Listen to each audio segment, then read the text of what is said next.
Hey everyone, welcome back to The Explainer. I am absolutely thrilled to be hanging out with you today because we're going to explore something that is just so incredibly familiar, yet honestly, so profoundly misunderstood: the football. Every 4 years, the entire world practically hits pause to watch the FIFA World Cup. But what we rarely think about as we're cheering at our screens is the incredible science and technology packed into the actual ball being kicked around the pitch. Today, we're bringing some deep curiosity to the laboratory as we unpack the aerodynamics and engineering of the World Cup football. Okay, let's dive into this. What exactly makes the perfect football? Now, if you're a casual fan, you might think it just needs to be round, hold some air, and, look good on TV. But for aerospace engineers, material scientists, and sports designers, crafting that perfect sphere is a literal mind-bending puzzle. It's not just about stitching materials together. We are talking about a high-stakes battle against the fundamental laws of physics. So, here's our roadmap for today. First up, the quest for perfection. Then, we'll hit the physics of flight, followed by the evolution of the football. After that, modern engineering and technology. And we'll wrap up with changing the beautiful game. Stick with me, because by the end of this, you will never look at a free kick the exact same way again. All right, kicking things off with part 1, the quest for perfection, an endless pursuit of aerodynamic perfection. I really want you to reframe how you think about the ball's engineering right from the start. This isn't simply manufacturing a piece of sporting equipment. It's an ongoing, absolutely relentless quest against the chaotic, completely unpredictable nature of real-world airflow. Think of it like this. There are invisible opponents right there on the pitch with the players.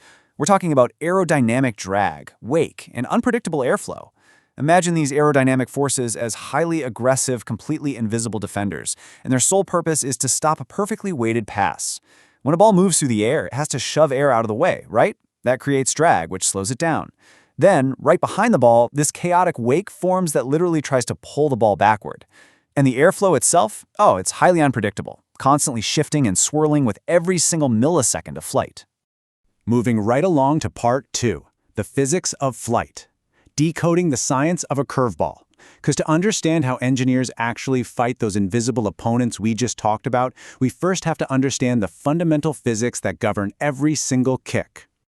So, the crucial point here is understanding something called the Magnus effect. Basically, this is the observable phenomenon where a spinning ball curves away from its normal flight path because of differences in air pressure.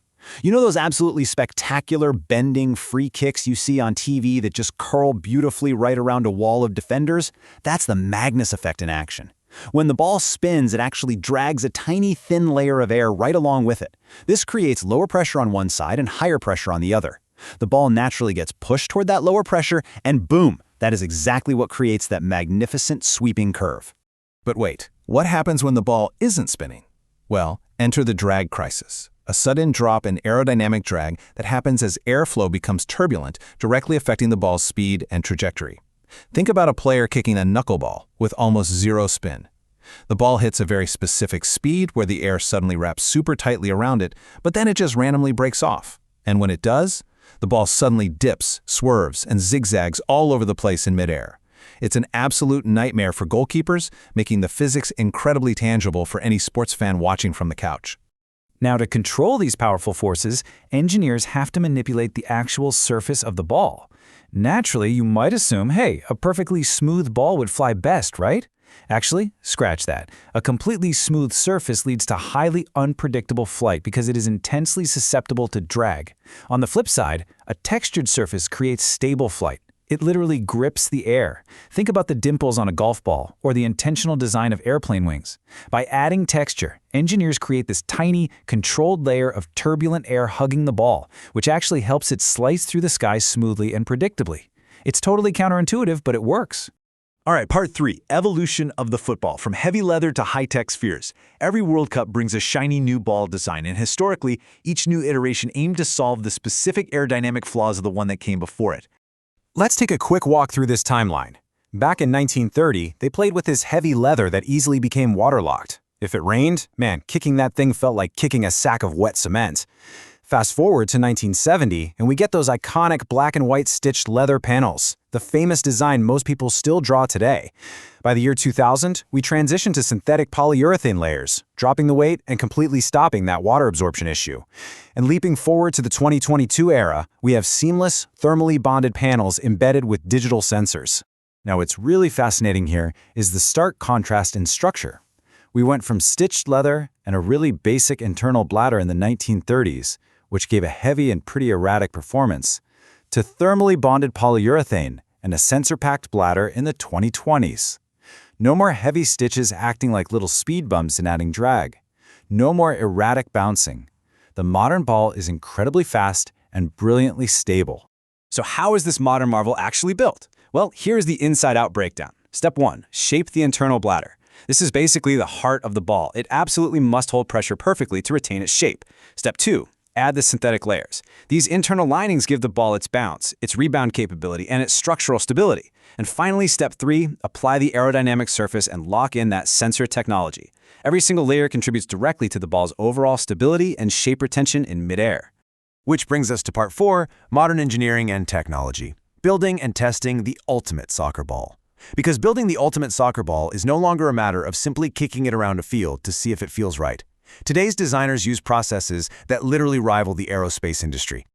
Before a ball is ever approved for the World Cup, it undergoes 3 crucial testing phases. First, wind tunnel testing. Engineers blast the ball with hurricane-force winds to precisely measure that aerodynamic drag and wake we talked about earlier. Second, robotic kicking.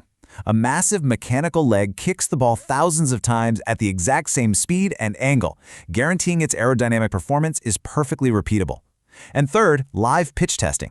They bring in professional athletes to ensure that despite all the lab data, the ball still actually feels right to the human foot on real grass. 500.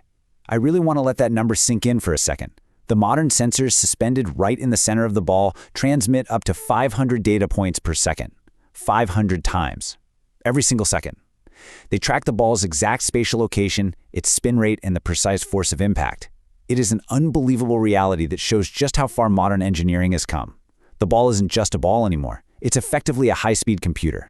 And finally, part 5, changing the beautiful game, how technology transforms what we see on TV.